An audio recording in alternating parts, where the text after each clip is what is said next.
जो 25 साल का बंदा है, अभी नए-नए जॉब मार्केट में आया है, उसको अपनी इन्वेस्टमेंट पे ज़्यादा ध्यान देना चाहिए कि अपनी अपस्किलिंग पे ज़्यादा ध्यान देना चाहिए? लॉन्ग टर्म में क्या ज़्यादा डिविडेंड देगा? बिल्कुल अपस्किलिंग में ही, but at the same time दोनों में हुँ, दोनों को कॉम्प्लीमेंट करना चाहिए एक हुँ। दूसरे को। अच्छा। बिकॉज़ मैं एक चीज़ को मैं इग्नोर नहीं कर सकता। मैं हुँ, अपस्किलिंग को इग्नोर नहीं करूँ हुँ, और सिर्फ सेविंग में ही लगा रहा हूँ, हुँ, टोटली बैड हुँ, सिनेरियो, या सिर्फ इन्वेस्टमेंट में वो अपस्किलिंग में ही लगा रहा हूँ हुँ, और मैं सेव कर ही नहीं रहा, स्पेंड पे स्पेंड किया जा रहा हूँ हुँ, विद द कॉन्फिडेंस कि मैं अपस्किल कर रहा हूँ, hmm, at some point of time मुझे हुँ, उसका बेनिफिट मिलेगा। तो हुँ, कॉम्प्लीमेंट करें एक दूसरे को, but just very rightly said, hmm, upskilling is much more important hmm, than hmm, we saw in the earlier past. आजकल this is very important. Hmm.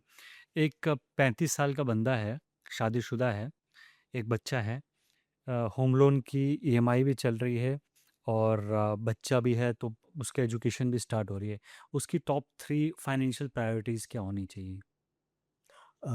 Home loan की ईएमआई चल रही है। बच्चा भी है, स्कूल बच जाना शुरू कर रहा है। ओके, हुँ, तो जैसे मैंने कहा कि emergency fund, hmm, health insurance and life insurance coverage hmm, पहले वो फिक्स कर ले। हुँ, कितनी होनी चाहिए, that is more important. Hmm, emergency fund जैसे हमने कहा 6 months. Hmm, health insurance depending on the city where he is living in, hmm, क्योंकि ओके। टीयर 1 टीयर 2 सिटीज़ के हॉस्पिटल्स के खर्चे डिफरेंट हैं। हुँ, तो उस हिसाब से वो ले ले। Family floater plan definitely help करेगा hmm, to start with. Family floater में अब children up to 25 years of age are hmm, covered. अच्छा। So husband wife and the 2 kids can be covered in the one single plan. Hmm, उसमें term insurance important है, हुँ, तो उसमें at least ये कहा जाता है कि 7 to 10 times of annual income. हुँ, तो उस 35 जो आप जिनका जिक्र कर रहे हैं, उनकी जो इनकम है उसका 7 to 10 टाइम्स हुँ, का लाइफ कवर वो ले लें। हुँ, ओके। आज अब इनकम रही बात हाँ, इन्वेस्टमेंट की, जो हाँ, टू कंप्लीट, हुँ, तो इन्वेस्टमेंट में वो बच्चे की अपनी एजुकेशन नीड है, मैरिज नीड्स हैं, तो वही उन्होंने गोल सेट कर लिया कितने साल के बाद बच्चे के एजुकेशन का खर्चा आज की डेट में 1 करोड़ का है, but after 20 years hmm, it will be much more than that hmm, because of inflation. Hmm, so वो 2 करोड़ की उसकी रिक्वायरमेंट है। 2 crore after 20 years at 12%। Hmm, there are so many SIP calculators on the hmm, internet. हाँ, तो बिल्कुल, उससे वो निकाल लें कि आज मुझे कितना सेव करना है, सो दैट कंफर्टेबली वहाँ तक मैं रीच ठीक पहुँच है। जाऊँगा। तो इस एज ब्रैकेट के जो लोग हैं 30 से 40 साल के लोग, इनके सामने आज के टाइम पर होता है सबसे बड़ा सवाल कि घर लें हुँ, या किराए पे रहें, क्योंकि घर लेना की जो कॉस्टिंग है वो भी डबल ट्रिपल हो चुकी हुँ, है। हुँ। तो समझदारी फाइनेंशियली प्रूडेंस किस चीज़ में है, घर लेने में है या फिर रेंटिंग का ऑप्शन ऑप्ट करने में है? देखिए 2 चीज़ें हैं, पर्सनल फाइनेंस हम डिस्कशन कर रहे हैं। हुँ, पर्सनल फाइनेंस अपने में मतलब ही ये बनता है कि पर्सनल है हुँ, काफ़ी। सो पर्सनल फाइनेंस में जो भी चीज़ें हमने अभी डिस्कस की हैं, ये हर individual to individual vary vary करेंगी। करती हैं। हम जो भी बातचीत अभी कर रहे हैं, हुँ, इट्स मोर और लेस एक हुँ, ब्रॉड पिक्चर है, एग्ज़ैक्टली। हुँ, ठीक है? हुँ, तो अब फॉर एग्ज़ाम्पल लाइक इस इंडिविजुअल की बात करें जो घर लेना चाहते हैं। हुँ, अब वो रेंट पे रहें हुँ, और बाकी पैसा सेव करें, हुँ, या डाउन पेमेंट अरेंज करके हुँ, ईएमआई में दें। ईएमआई में दें। Hmm, financially if you see hmm, Excel sheet में, नंबर्स में, mathematically it makes sense to go on a rent, go for rent, अच्छा। ठीक है? लेकिन अब सोशल वैल्यूज़ हैं, अपनी प्रॉब्लम्स जो जो एक प्रॉब्लम्स हैं हुँ, लैंडलॉर्ड्स के साथ रेंटल लिविंग में, हुँ, तो उन इश्यूज़ को देख के डेफिनेटली लोग यही कहेंगे और मैं भी यही कहूँगा हुँ, कि घर अपना होना चाहिए। हुँ, और ये कोई कंस्ट्रक्टिव डेट है आपका, हुँ, आप एक चीज़ ही बना रहे हैं, अपनी एसेट ही बन रहा है, हुँ, जो कि लीगल है, मतलब आगे हुँ, आप यूज़ ही कर रहे हैं उसको। हुँ, सो रेंटल जैसे मैंने कहा कि एक्सेल शीट में अच्छी बात है कि वो आपको लगेगा कि हुँ, ईएमआई ना दो, रेंट पे रहते हैं और जो इतना तो मैं सेव कर सकता था, हुँ, बाकी मैं इन्वेस्ट करता हूँ, हुँ, आफ्टर 20-30 ईयर्स हुँ, मुझे लमसम मिल जाएगा। तो ये एक्सेल शीट में ठीक है, बाकी एक्चुअल प्रैक्टिकल प्रॉब्लम्स जो आती हैं हुँ, रेंटल लिविंग में, हुँ। उनको आप नज़रअंदाज नहीं कर सकते हैं। और दूसरा रेंटल जो है, वो जो चार्जेस हैं, मतलब जो किराया है अब मकानों नहीं, का। मैं वो कह रहा हूँ 10% इंक्रीमेंट एवरी ईयर, हाँ।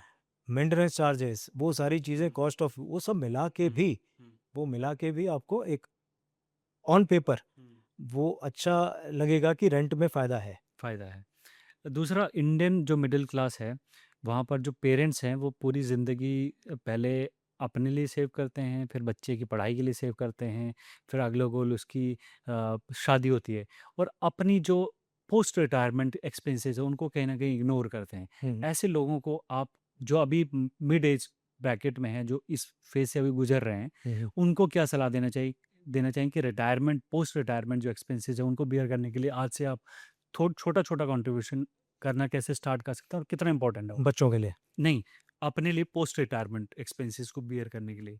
तो वो तो पोस्ट रिटायरमेंट इनकम है, but again as the question जो आपका है वो काफ़ी पर्सनल हो जाता है हुँ, कि वो हर इंडिविजुअल की अपनी अपनी वो है कि उनका सोचना जैस हुँ, उस तरह का है हुँ, कि बच्चों के लिए मैं ये जो सब कर रहा हूँ, बच्चों के लिए कर रहा हूँ, बच्चों को वापस मिल जाएगा। हुँ, उसमें जो इम्पोर्टेंट एक चीज़ ये निकल के आती है कि बच्चे फिर उस तरह अपने फाइनेंशियल लाइफ उनकी खराब हो जाती है। हुँ, अच्छा।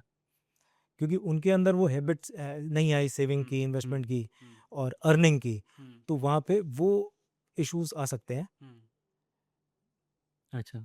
बाकी यही है कि इसमें और जो हुँ, 40 पार के लोग हैं, हुँ, कौन-कौन से ऐसे इंडिकेटर्स होते हैं?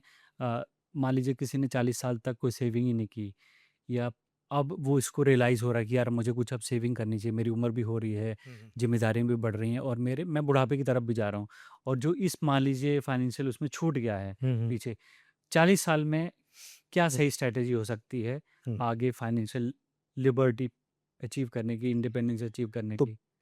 बिल्कुल, स्ट्रैटेजी बिल्कुल हो सकती है। वो यही कि उनको इमीडिएटली अपने एक्सपेंसेस, इनकम सोर्सेज़ क्या हैं, इनकम एक्सपेंसेस क्या-क्या हैं और कितनी सेविंग जा रही है, सबको दोबारा इवैल्यूएट करें, हुँ, रिविज़िट करें हुँ, और जहाँ-जहाँ हो सके एक्सपेंसेस कम करें एंड हुँ, मैक्सिमाइज़ सेविंग्स की तरफ वो जाए। हुँ, अब अच्छा। साथ-साथ इम्पोर्टेंट ये है कि क्या वो एक्स्ट्रा रिस्क टेकिंग एबिलिटी उसकी होनी चाहिए या नहीं होनी चाहिए? हुँ, तो वो अगेन डिपेंड करेगा उसके रिस्क एपेटाइट पे हुँ, अच्छा। कि वो शेयर्स में डायरेक्टली जाके इन्वेस्ट करना चाहता है, ट्रेडिंग करना चाहता है, क्या है, that is entirely up to the individual but according to me अगर वो बिल्कुल न्यू है मार्केट में तो डेफिनेटली नहीं जाना चाहिए। हुँ, बट येस, कुछ अब देखिए एंड ऑफ द डे हुँ, वो रिटायरमेंट में मैं कितना चाहता हूँ can be a very, very big figure hmm, but वो पॉसिबल है, नहीं है विद द रिसोर्सेज़ अवेलेबल हुँ, वो उनको रियलिस्टिकली देखना पड़ेगा। हुँ, सो either somebody who is 40 or 50 or nearing retirement at 55-60